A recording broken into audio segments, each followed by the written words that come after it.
एक समय की बात है। एक छोटे से गांव में एक युवक नामकर्म रहता था। उसके पिता का नाम संजय था, जो एक साधारण किसान थे। नामकर्म का सपना था कि वह अपने गांव के बाहर की दुनिया में अपना नाम करे, लेकिन उसके पास कोई विशेष शैक्षिक या आर्थिक साधन नहीं था। नामकर्म का मित्र और संगी रवि उसके सपनों को समर्थन देता था।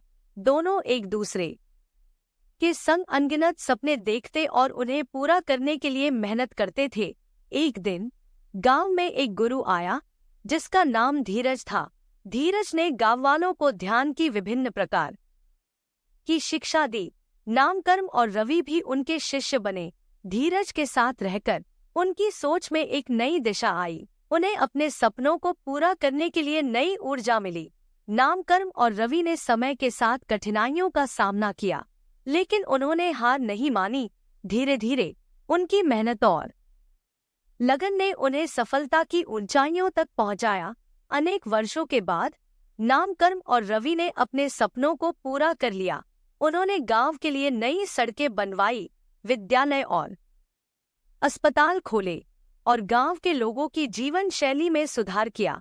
धीरज के मार्गदर्शन में नामकर्म और रवि ने मोक्ष के सच्चे अर्थ को समझा।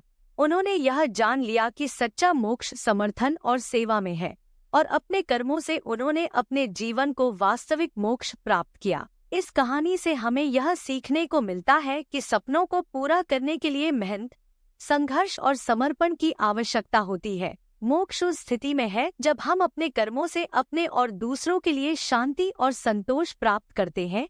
नामकर्म और रवि की कहानी हमें यह भी सिखाती है कि विरासत में पाया गया सफलता नहीं होती, बल्कि उसके पीछे लगन, संघर्ष और समर्पण की कठिन मेहनत होती है।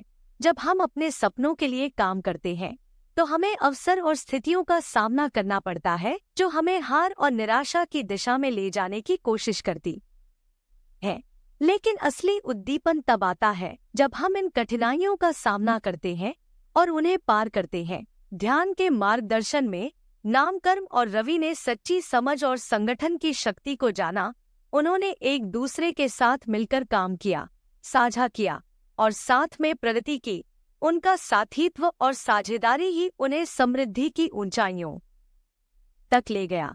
इस कहानी से हमें यह सीखने को मिलता है कि जीवन का असली उद्दीपन और अर्थ उस रास्ते में होता है जिसमें हम स्वयं को और दूसरों को सेवा में लगाते हैं। मोक्ष न केवल अपने आप को मुक्ति पाने में है, बल्कि दूसरों को भी उसका हिस्सा बनाने में है। यह हमें याद दिलाता है कि हमारे कर्म हमारे और दूसरों के भविष्य को प्रभावित करते हैं, और सहयोग और सेवा के माध्यम से हम समृद्धि और सामान्यता को प्राप्त कर सकते हैं। दोस्तों, अगर हमारी कहानी आपको पसंद आई तो हमारी वीडियो को लाइक करें और ऐसी ही अन्य कहानी सुनने के लिए हमारे चैनल को सब्सक्राइब करें।